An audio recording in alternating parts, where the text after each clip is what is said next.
کالونه مخکې زه هغه مرګرو له مبارکي ورکوم چې نن موږ سره د باچا خان بابا د ولی خان بابا په دې کاروان کې د دې سرې جنډې د سوري لاندې موږ سره شامل شو. دا پارټي ملګرو زمونږه د ولس پارټي ده او تاسو نن د خپل ولس او د قام پارټي کې نن شامل شوي او ان شاء الله موږ به په شریکه د دې خورې د دې ولس او د دې قام خدمت میں ان شاء الله په شریکه کوو. زه مخامخ ګورم ډېر پوه خلک ناست دي، ښه مشران ناست دي، ښه ځوانان ناست دي.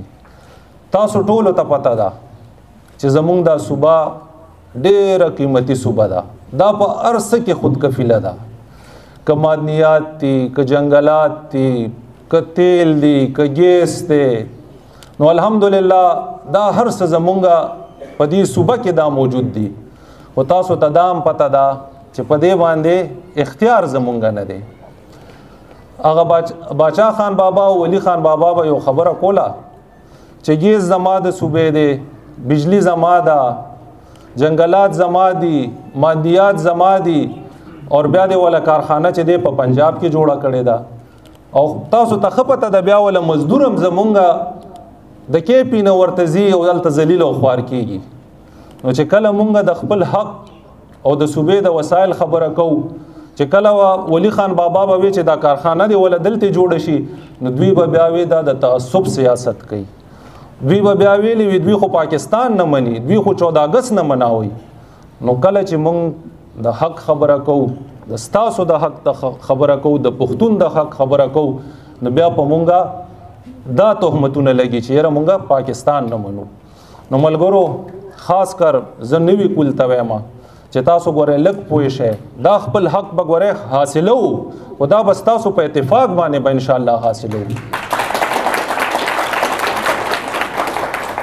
دی خوا که تاسو وګورئ د تعصب سیاست دوی کوي، کم چې زمونږه هغه د مور ژبه چې ورته وایي زمونږ ټولو د پښتو ژبه، مونږ ټول پښتو ویو که نه ویو، هغه زما د نصاب نه ایستې ده. ولې ایستې ده؟ نور خو مونږ په خپلو سبقونو کې پاک سټډي نه چې دی هر سړی خبري، خو د پښتو نه څوک هم نه دی خبر، ځکه چې مونږ یو تاریخ لرو. خو دا د تعصب سیاست دی، دوی غواړي چې نوی کول پښتون د خپل ماضي نه د خپل دغه نه خبر نشي، ځکه که پښتون خبر شو نو بیا به خپل حق غواړي. نو دا د تعصب سیاست دوی مونږ سره کوي. دې نه علاوه که تاسو وګورئ نو دوی په مونږ باندې د بار د طرف نه یو جنگونه مسلط کړي دي، او مونږ د پارټۍ بار بار دا موقف دی چې دا زمونږ جنگونه نه دي. که د روس جنگ راغلی دی، که د 9/11 جنگ راغلی دی، نو زمونږ د پارټۍ یو موقف وي چې یاره دا زمونږ جنگ نه دی، د دې نه ځان وساتئ، دا فساد دی، دا جهاد نه دی. دا ګورئ د امریکې جنگ دی، دا بار بار مونږ ویلي دي، دا د عالمي طاقتونو جنگ دی، دا د مفاداتو جنگ دی. نو اول خو مونږ بار بار تاسو ته دا پښتنو ته ویو چې اله د دې شي نه ځان وساتئ، د دې نه به مونږ ځان څنګه بچ کوو. تاسو نه تپوس کوم په دې طریقه باندې به ځان بچ کوو چې یاره مونږ به دا مسلې حل کوو په خپله، خپل حق په خپله حاصلو. کله ما دې دهشتګر کی، کله مې طالب کی، کله مې داعش کی، او په 13 اخره کې چې دهشتګر نم کی، نو بیا هم په ټولې دنیا کې چې دی داسې ذلیل او خوار کی چې ټولې دنیا ته مخی، ټولې دنیا ته مخی چې دا دهشتګر دی. نو بیا به هر څه حالي زمونږه د پښتنو څه حالي، که په ایرپورټونو ورځې، که په هر څه ورځې، نو بیا دې مله عمل شي. دې نه علاوه زه د عالمانو ډېر قدردان یم. مونږ ډېر د زړه نه چې دی د عالمانو قدر کوو، خو لږه شانګیله مې د دوی نه هم شته. هغه عالمان نه چې کوم صحیح عالمان دي، زه هغه خلک یادوم کوم چې د کورسۍ او د اسلام آباد سوچ کوي. تاسو ته اندازه شوه زه چاته اشاره کوم. دغه خلک مونږ ته به وایي وی په دې میدان درته، په دې ځمکه درته اسلام راولم، ولې دا ملک دا پاکستان د اسلامي جمهوریت د پاکستان په نامه باندې نه دی جوړ شوی؟ ولې مونږ چې دې کلمه نه ویو؟ ولې مونږ مونځ نه کوو؟ مونږ زکات حج دا نه کوو؟ الحمدلله مونږ پښتانه د ټولو نه ښه مسلمانان یو. په دې روژه کې تاسو به هم چېرته اتفاق شوي که چېرته پنجاب طرف ته تللی یې او زما پکې یو ځل یو پروګرام راغی او زه پکې لاړم نو ما چې وکتل ټولې رسټورنټې ټولې هوټلې ښه زبردستې کولوې ښه په درس کې خلکو روژې خوړلې که نه. نو اصل مسلمان خو دا پښتون دی نو بیا ماته ته چې دی د اسلام لاره څنګه ښې؟ اصل مسلمان همدا پښتون دی. که زما پښتون ضعیفه شي بیمار شي نو په خدای که داسې ښکاره روژه خوري نو زه دې نوي کل ته وایم چې په دې چالونو کې به نه راځو د دې مسلو نه به ځان وباسو. زمونږ مقصد صرف امن دی. زمونږ مقصد د نوي کل په لاس کې د ټوپک په ځای قلم ورکول دی. نو په دې باندې به چې دی انشاءالله ستاسو په اتفاق باندې به انشاءالله خپل دا مقاصد حاصلوي. دې نه علاوه که زه تاسو ته د دې نورو کسانو کارکردګي ووایم چا چې 9 کاله تیر کړل دوی څو کړل؟ دوی آیا په امن څو کړل؟ آیا دوی په تعلیم باندې څو کړل؟ مونږ خو په ګراوند باندې ښیو الحمدلله. زه خو درته بالکل په ګراوند وایم چې یاره د 2008 نه مخکې ټول خلک شته تعلیم یافته هلکان پکې ناست دي. زما د میډیا ملګري پکې ناست دي. زما په خیال په صوبه کې 2 یونیورسټۍ وې، یو ګومل یونیورسټي وه او یو پېښور یونیورسټي وه. الحمدلله مونږ چې دی په سوات کې، په شانګله کې، په مردان کې، په چارسده کې، په کرک کې، په هریپور کې مونږ چې دی د یونیورسټو یو نیټورک یو نظام جوړ کو. دا د څه دپاره؟ مونږ وی چې نوي کل تعلیم حاصل کی اور یو مهذب معاشره کې مهذب وخت تیر کی. دوی څه کړي دي؟ دوی خو الټا وی کرپشن ختمو. کرپشن خو دوی تعلیم ته راوسته. باچا صاحب دا خبره ټیک کومه که غلطه کومه په 1100 نمبرو کې ماشومانو 1120 او 1130 نمبر اغسته وي. نو دا حالات زمونږ د صوبې د تعلیمو. نو چې تعلیم ستا د انداز تراشي او غم کرپشن تراشي نو بیا حال سوچ کله ایټا رااله نو بیا چې دی زمونږ 1% ماشومان هم کوالیفای نه کوله.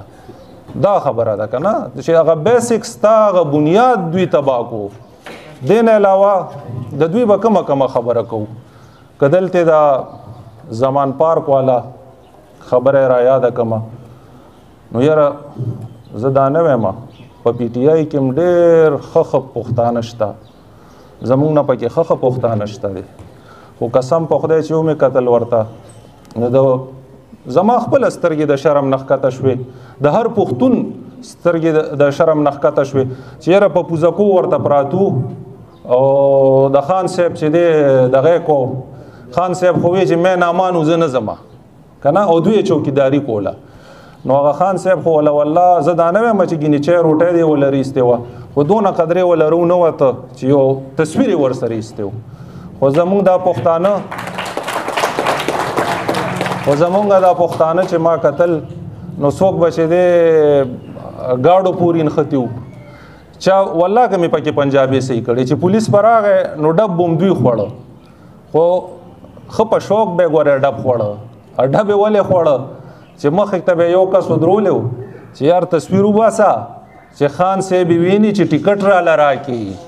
دا ستا د حق دپاره نه وتلی دا د ټیکټ دپاره تلي وو. نو د دوی خو دا حل دی وروره. زه خپلې خبرې ختموم خو یو خبره راته دام را یاده ده بلکې احساس یې دی راته مونږ ټولو ته احساس دی چې واقعي ډېره تنګدستي ده، ډېره ګراني ده. مونږ چې په خپل بجټ تو ګورو نو موږ ته یاره د احساس وشي چې واقعي عام سړی به څه کوي. واقعي بې انتها ګراني ده. خو د دې وجوهات که تاسو وګورئ نو څه د الله د طرفه دي. څه مخکې چې د آفات رالل، کرونا راله، بیا په پاکستان باندې چې د سیلاب راغی او د ټولو نه غټ افت خو بس دغه چې دا تیر شوی حکومت د عمران خان الله دې امتخلاص کی. دغه افت په مونږ راغی، دغه حکومت د غلطو پالیسو د وجې نه تباہ و برباد شو. خو بهرحال زه دا وایم چې ګرانی په هر ځای کې وي خو د هغې مقابله سړی کوي. ما څنګه چې مخکې وویلې چې موږ ته خپل حق نه دی میلو. که نورو ملکونو کې یا نورو ځایونو کې ګرانی ده نو هغوی ته خپل حق میلو دی. نن زه به دا نور وسایل پرېږدم، صرف د بجلی په مد کې 152 ارب روپۍ 152 ارب روپۍ ډېر لوی اماونټ دی. دا زما مرکز سره نن بند دی، دا مال نه راکوي. نو یا خو هلکه که تا سره پیسې نشته نو ما ته په بل شي کې اډجسټ کا، ما ته ټیکسونه معاف کا، ما ته بجلی ارزانه کا. نو دوی وایي نه نظام به یو چلو په ملک کې. که کم ریټ دلته دی هغه په پنجاب کې هم دی، نو بیا د وړو ریټ چې دی په پنجاب کې ولې ارزان دی او په کې پی کې ګران دی، بیا دلته چې دی بیا الټه نظام شي. نو موږ له خو خپل حق نه راکوي. او دلته زه د دې بجلو والا که پکې څوک ناست دي یا مطلب د میډیا په ذریعه زما دا خبرې اوري نو موږ خو چې کله میکسین صاحب او ایس ډي او صاحب سره کینو یا د هغې نه های لیول کینو نو دوی موږ ته لومبۍ خبره دا کوي چې یاره تاسو خو کونډه لګولې ده، ستاسو جومات ته کونډه لګېدلې ده او ستاسو منځونه نه کېږي. نو زه نن دا وایم چې 152 ارب روپۍ زما چې دی د مرکز نیولې دي نو بیا خو د دم منځونه نه کېږي. د ټولو نه غټ غل خو بیا دا دی. نو ملګرو مونږ چې دی په صوبه کې خپل انتظامی مالی حقیقي طور باندې ازادي غواړو خو دې دپاره به مونږ یو کیږو. زه آخر کې بیا د دې ټولو ملګرو ډیره شکریا ادا کوم چې ډیر په لنډ تنګ وخت کې تاسو رالی. د دې نه مخکې مونږ سره هلته لشلو ملګرو ټوپۍ په سر یې کړې، دلته هم چې دی بلا ملګرو ټوپۍ په سر یې کړې. الله م عزت وکړه او الله دې ستاسو دا پروګرام زمونږ د دې شب قدر دپاره، د دې ملک دپاره، د دې خطې دپاره بختور وګرځئ. او زه دله ډیره ډیره مبارکي در کومه، بیا هم دله مبارکي در کومه او انشاءالله الله دې تاسو مونږ د یو بل په معیار باندې پوره وخیږئ او الله دې دا پروګرام په مونږ ډیر بختور کړي د خطې دپاره، د دې شب قدر دپاره. آخر کې زه یو خبره کوم، که دې ته څوک سیاست وایي او که دې ته عبادت وایي خو مونږ به انشاءالله د دې سرې جنډې لاندې د دې ولس د دې خپلو پښتنو تپوس پم کوو او د دوی خدمت پم کوو.